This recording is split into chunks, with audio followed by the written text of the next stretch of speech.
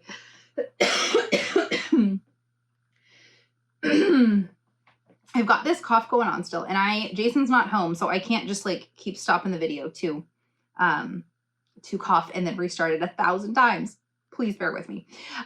So past generations saw the absolute necessity, because if they didn't plan ahead, we look at Proverbs 31. She planned her food. She went afar to gather the ingredients. She had to plan for the winter. Well, guess what? If you don't have a grocery store that's fully stocked, you have to make sure that your garden produced enough. And if it didn't, you needed to barter with neighbors. You needed to preserve what you had so that it would last through the winter, or your family would literally starve to death. We don't think of the kitchen that way anymore, because it's so easy for us. Even our modern woes within the kitchen are very, very easy compared to what they used to, what it always was. And so we very much, if we could have that mindset of food being an absolute necessity, food is so much bigger. Guess what? You could wear dirty underwear again and you wouldn't die. Like, you'd actually be fine. It would be okay. Your house could like explode with clutter, and like no one's dying probably. But you don't have food, you're gonna only last like what, a couple of days, like, or whatever, however long. Is it like literally 2 weeks you can live without food, but only 3 days without water, something crazy. But you're not gonna last very long, right? Food is necessity. Food is really, really important. It is not an extra hobby. So if you're investing your time into wanting to learn how to cook from scratch, from wanting to serve your family well, you're actually serving your family in quite an incredible way that's actually a necessity. It's actually a necessity. Certain seasons, you're not going to even have as much time for it as you want, and that's fine. I've been through very overwhelming seasons in my motherhood where we had very simple food. In fact, I will tell you right now, okay? Jason is at Walmart picking up a couple of things. We are leaving for a trip tomorrow, and today has gotten away from me. And I'm filming this now, and Jason's like, what are we doing for dinner? And I'm like, I thought we were gonna have enough leftovers from last night, and here I am packing for our trip tomorrow, having to do this video, and then I need to bake some stuff to bring with us for the trip tonight. And Jason's like, you know what? Why don't I just pick up a pizza when I'm at Walmart? And I'm like, that's a great idea. So this is not like a guilt-inducing thing that every real homemaker should make everything 100% from scratch. We're having Walmart pizza tonight, and we're very thankful for that modern convenience, okay? This is not a legalistic talk, but we should be encouraged that if we want to care for our families well and care for our families in a way that is loving them and serving them, then cooking from scratch, investing in your skills, learning how to do these things can be a way that is serving them in a really, really great way. All right, so that was my encouragement. Let's get to what I wanted to talk about. All right, so we know we live in just, our modern abundance is ridiculous and we don't even realize it. So those of us who struggle with meal planning and cooking and getting food on the table, which I've been there a million times, my friends, it's kind of silly because of how easy it is for us, but we don't realize, like, if we could live like a year in like the shoes of our great grandmother for like just a year, we'd be like, oh, we can do this. This is no problem. But it has been really only in the last 100 years or so that our modern grocery stores and our modern way of doing food has changed so radically. And I would argue that even in the last 3 years since COVID, things have changed even further, with every store now doing like DoorDash and Uber Eats, and Walmart doing like free delivery. Sprouts in town does free delivery, or it's like $1.99. I don't even know. So even that has changed dramatically, I think, in the last couple of years with the convenience of online ordering and online pickup. Again, these conveniences can be good. I'm not saying that they're all bad. But our food system has changed so radically. So it was 1916. So it's actually over 100 years now. 1916, the first Piggly Wiggly was introduced in Memphis, Tennessee. Now, if you don't live in the South, if you've never been to a Piggly Wiggly, I would have thought a Piggly Wiggly was a made-up store when we lived in California, because there's no Piggly Wigglies there. It is indeed a grocery store that is still there today. So if you don't live in the South, it's just a grocery store. But the Piggly Wiggly was first introduced in Memphis, Tennessee in 1916. And he had, I forget the guy's name, but the inventor of it had absolute just rocket success with it. And other stores started copying the model, and, you know, the explosion of modern grocery stores as we know it today. So before this big change, and one of the big changes that he did was offering many options in the store. So it wasn't just one candy bar that you could get, there'd be 8. And also it was a self-serve. It was the first idea of doing self-serve. So it used to be that you'd go into like a general store if you needed your flour, your sugar, your baking powder. You'd walk up to the counter, he'd have one kind, he'd hand you what he has. In this new Piggly Wiggly, you could go pick all kinds of different things, like, and you got to pick it yourself. You got to browse, you got to shop, like we know a modern grocery store is, right? And before that, like I said, you had general stores. You definitely had places you could buy stuff still, but it wasn't with the abundance and the options that you had once the modern grocery store came on the scene. And the rest of what you needed, I mean, you got from local farms, you grew it yourself, you made what else you needed for the year, you were preserving your stuff, you were figuring out, how do I get this local? And you also had a lot less options. That's part of, I think, the hardship with modern meal planning is like, you're like, I want a meal plan. What do I make? There's so many options. And with the explosion of the grocery store, we then started seeing also a vast ramp up between 1916 and 1950s of more convenience items like bottled ketchup and sauces and all of these more convenience items. And then, of course, 1950s, 1960s, 1970s, we saw freezer dinners where you could literally buy a whole dinner, pop it in the microwave, or microwave dinners. And, you know, just the explosion of all the other things that come with that. So then at the same time, early 1900s is when canned foods have been around since 1810 or something like that. But canned foods really started getting popular in, especially the United States, early 1900s with the advent of condensed milk. Really, really interesting. I've like used condensed milk like once in my entire life. So it's funny that, but I know Jason's grandmother, she would get condensed milk every week and she would drink it. That was she was drinking her milk with condensed milk. And so with condensed milk was one of the big first canned items that made it like explosively popular. And, you know, now you can find canned foods of every kind and variety. But what a difference, what a change that's going to make, that you don't have to do any of this work. You don't have to grow the green beans. You don't have to pack them and can them. You can just go to the grocery store when you need them in the middle of winter and grab those green beans that you need. And by the 1950s, then, the popularity and availability of commercially canned foods was widespread. I mean, you could go buy everything. And so, you know, the 50s really ushered in an era of processed foods that have continued today. And I would say an obsession with processed foods as well, which I get it. If you can make it easy, why not make it easy and convenient and loaded with sugar and chemicals so it tastes incredible? But we have gone from simple canning methods to preserve produce into another season and allow it to travel further. We've come from that to the vast majority of our food now here today in 2024, the vast majority of our food being synthetic and full of names that we can't even pronounce. So, for example, I am not a diehard on this. I think we need to absolutely I am very crunchy. I'm very natural. I'm very aware of what things are, but also God is 100% in control and we're going to trust him. So we don't have gluten sensitivity or gluten allergies in this house. So we're okay getting the Walmart pizza, but guess what? The Walmart frozen pizza, it's not frozen. It's like their take and bake. It's super cheap. It's like $7 for an extra large, huge one. We can get two and feed our family so well. It's really tasty. Guess what though? It has an ingredient list like 20 things long. Why? For cheese pizza and for pepperoni, like there doesn't need to be 25 ingredients. There's all this extra stuff put in. And we know this. We know this is the problem with processed foods. It's also why they can do it so extremely cheaply. There are certain things that are a lot cheaper. I couldn't even pay for the cheese to make homemade pizza for that price, right? So there are certain things that are definitely cheaper when they're processed. My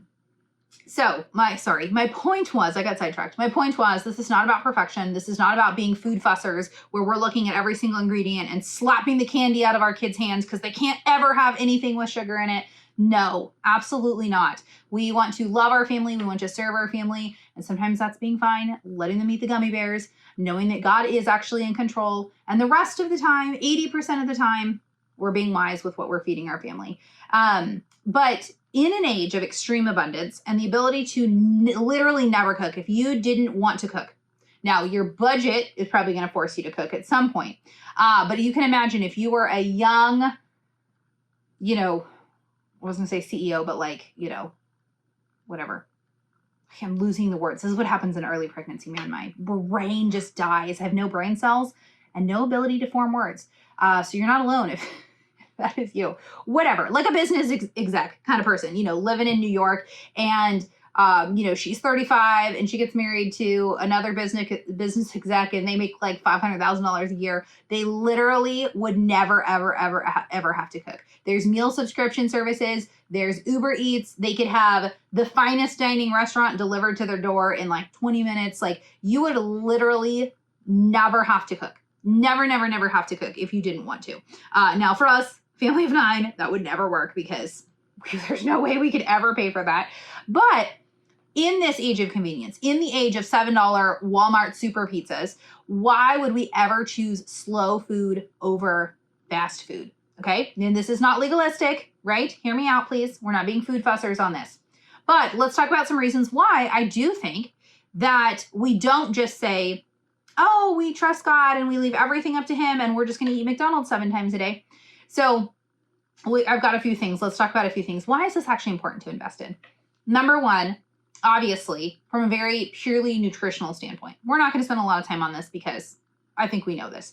Of course, we know that home cooked meals are almost always going to contain more nutrients and be healthier than their processed counterpart. So yes, my homemade pizza does cost more, but my homemade pizza, maybe it's not a superfood, but like it's pretty close. Like when we use homemade spelt, we're making spelt pizza dough and we're using our raw cheese and we're loading it with vegetables and uncured pepperoni. I mean, we're making a really, really incredible pizza that's way better than anything you could buy store-bought, tastes better, and 50 bajillion times healthier. So we love making homemade pizza. It is a staple in our house and we really find joy in it. And guess what? It's way healthier. But that is one option. That's one where making the homemade pizza is way more expensive than buying one in store. But it's also, I think, a very different thing when I'm making homemade spelt with raw cheese on it. It's an entirely different thing than what you're getting at the store. I do think there's a lot of other things that if you make from scratch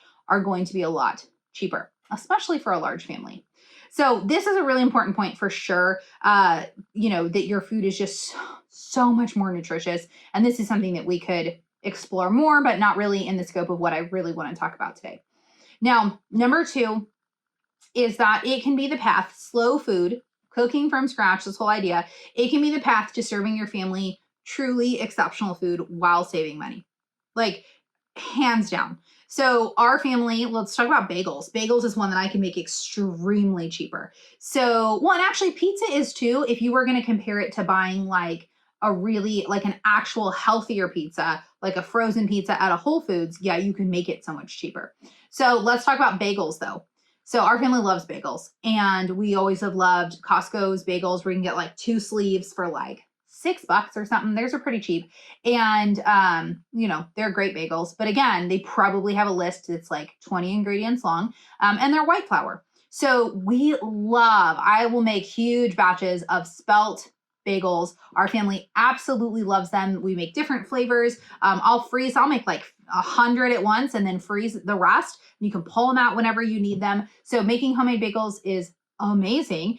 And we're able to make them so tasty. So not only are they healthier, but they are so tasty. So if we were to go try to find an equivalent, so like if we're going to try to find Killer Dave's. So I really like Killer Dave's bread. I don't think it's perfect. I don't think it's the healthiest thing out there, but it's really decently healthy. So if I was going to go try to buy Killer Dave's, theirs is going to be like $6 at least, right? For one sleeve, which one sleeve only feeds half my family.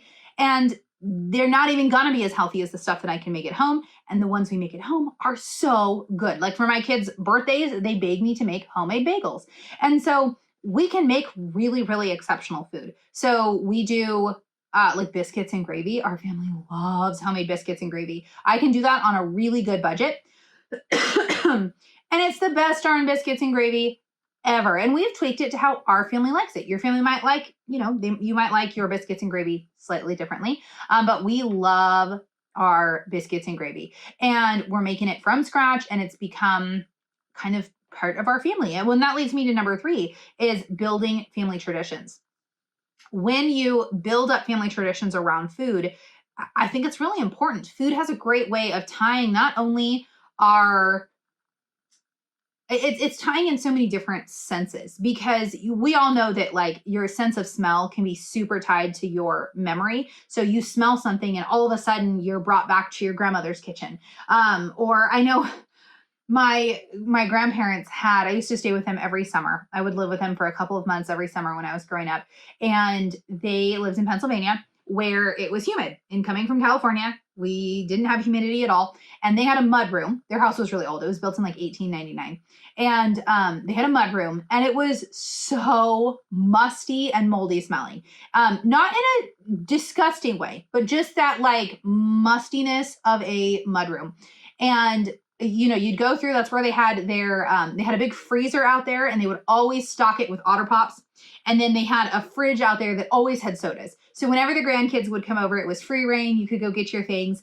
And there's so much like warm, fuzzy feelings tied up to that smell. And so if I ever smell that same combination, it was also, I think, mud, like dirt, like it was a dirt smell too, like a fresh dirt smell, you know what I mean, mixed with the musty, like it was all a thing. And so if I smell that smell now, it takes me back to my grandmother's kitchen. It takes me back to that house that my mother was raised in, that I got to spend so many years at.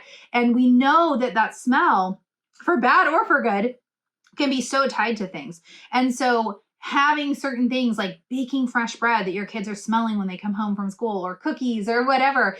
There's so much tradition that can be built around food, whether it's everyday things like having cookies when your kids get home from school on Friday afternoons, or the cinnamon rolls that you make on Christmas morning. But food can be such an important thing that we are tying our family together. So one thing is, one tradition we're building is that my husband grew up eating croissants. For his family's French, and he says it croissant, and he says it all. I always laugh at him when he does it. I can't do it. They're croissants because I'm American. And I joke because I'm like, you're American, babe. But he is actually only second generation American. So his family is French. So anyway, so they would do croissants for Christmas morning, and his family grew up eating the Costco ones, which are like, they're pretty decent. And so finally, we've always done cinnamon rolls because that's what I've always loved. And so finally, a couple years ago, he's like, you know what? Could we get let's get the Costco ones, croissants too. Because I'd like to actually start having those again. And I was like, oh, okay. And then I was like, okay, fine. I'm going to figure out how to make them. Because like, I don't personally think croissants are worth it. They're so much work, and I think they're really boring. I know people love croissants. A good croissant is good. It's like, it's okay. I don't get the fuss, but he has grown up as like, that is his family tradition. He loves it. And so the last 3 years I've been throwing myself into learning how to make croissants. They're a ridiculous labor of love. And the last 2 years, they've turned out great, where I was like, okay, I can get a little bit more on board if these are like homemade ones versus even the Costco ones. But it can be such a way that we can love our families, that we can build that tradition. And the croissants take a ridiculous amount of time to make. And yet there's something about the tradition of that, of making those then for Christmas morning, that is just, it's just so wonderful. So we need to think about that for building family traditions. And then number 4, Jason's home with the babies. Ricky found me. I wonder where Jason is. He's got to be coming in the door. Okay, so we'll wrap this up. In an age of abundance, I really think we need to recover these basic skills as well. It scares me that younger generations, I mean, including myself, my generation doesn't know how to cook either. And I came into marriage having no idea how to cook. But look, no, the generations are starting to die who actually know how to cook. But even then, like my grandma, I'm going to forget now what year she was born. Okay, my mom was born in 1960. And she was the 5th of 6th.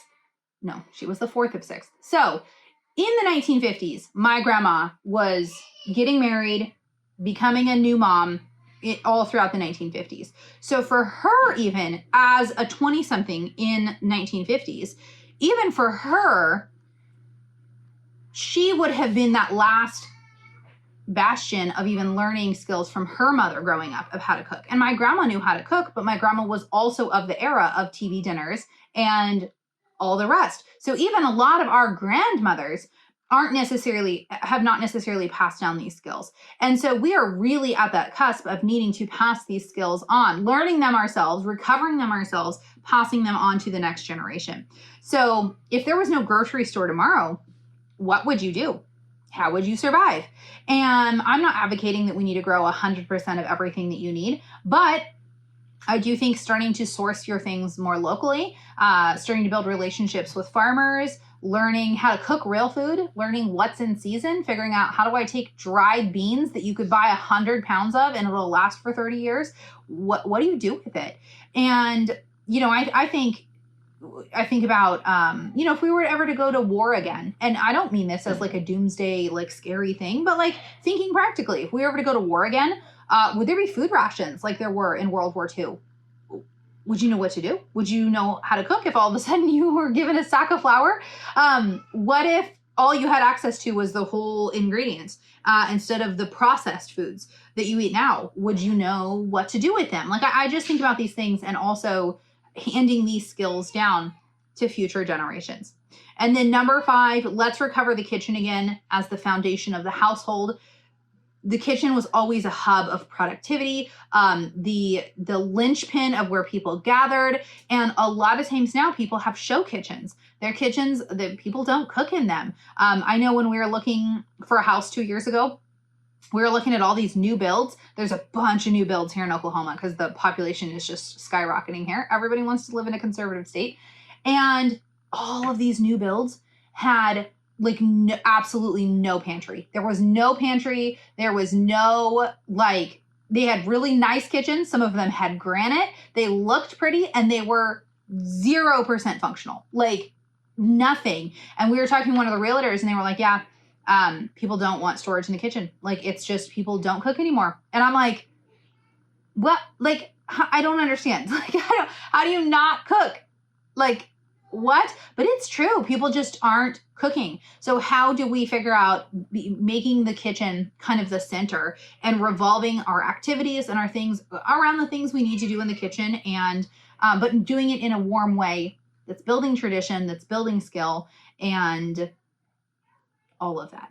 Okay. So what I'm not saying is that you do not need to cook 100% of everything from scratch. You are not going to get an extra homemaker badge if you do. I mean, I think that's wonderful. If that's a goal of yours, go for it. But I'm not advocating that we have to make absolutely everything from scratch. But there are many benefits of learning how to return to slow food, to realizing that there can be great joy and benefits from making homemade bagels. You don't have to make them. But it's cooking. Being in the kitchen, it's not just some hobby. It's not just this thing that's like, oh, this is extra. It is worthwhile, and it's a tradition that you can pass down to your kids and to your grandkids. I look at where I could be if it had been different and my grandma passed down all of her cooking and knowledge to my mom. My mom was actually a really great cook, but I grew up in a divorced household, and so there was not a whole lot of cooking going on, and she was good, but I was a 1990s kid. I didn't learn how to cook. I didn't do any of that stuff with her. It's just not what we did. And so I look at how it could be different if I had been 19, newly married, and had a full arsenal of kitchen skills. My 5 older kids already know how to cook better than I did when I came into marriage. And so that's one of my really big motivators is, what could this look like? Those of us right now who are struggling, trying to learn how to do all this when we're already married and already have a house full of kids, what would our life look like if we came into marriage already knowing these skills? And when I think about that, that's what I want for my kids and to pass on to my grandkids. I absolutely want to teach my grandkids how to cook. And so, but guess what? I have to figure out how to do that myself. And it takes trial and it takes error and it takes years of learning and practicing and trying it and building in these traditions. And so let's recover the slow art of cooking once again. It can still be quick recipes. I make a lot of quick, easy recipes that are still from scratch. But that's what I wanted to talk about today. I wanted to give you some encouragement and really kind of talk a little bit about how we can start looking at this as more of a necessity, not just an extra hobby that's kind of fun, but how can we actually really look at this as something that is good for our families and worthwhile to invest in. So the next couple of lessons, we'll get way more practical. We'll turn to the practical side of talking about this topic. But those were my random thoughts. If you guys have other things you want to chat about, please go down below and comment, and we can chat further on this topic. All right, ladies, thank you so much for tuning in today. Hopefully you enjoyed my little talk on choosing slow food over fast food and why on earth we would want to make things harder for ourselves why that can actually be really important and really worth it. And there's so much more we could talk about this topic. So if you are a My Homemaking Mentor member, then come on over to the community because this is the course we're doing this month in January. Come join us. We can talk about it. You can get access to the 3 other lessons that are in this module. And then in February in My Homemaking Mentor, we're going to be going over, it's called Cooking School with Jamie. So we're going to be doing cooking school. It's going to be great. It's going to be hands-on. It's going to be practical. It's going to come with recipes. So this is your reminder that if you are not a My Homemaking Mentor member, this is your very last chance to get a lifetime membership. Lifetime enrollment is ending this month, this week, this next week, forever. Through the first week of February, you can enroll with a lifetime membership with $100 off. Get a lifetime membership for just $79, which gives you access to our archived library of like dozens and dozens of courses, plus all of the new courses we have coming out through September of 2024. So if you want to check it out, go to findingjoyshop.com or click on the link down below where you can find that and come join us because this is the last chance to get in on it and get access to all the old and all the new stuff forever. You have lifetime access to all of the stuff. You'll never have to pay another cent to be able to view all of that stuff forever. All right, go check that out. And thank you guys so much for tuning in today. We'll see you guys back here next week for the next episode.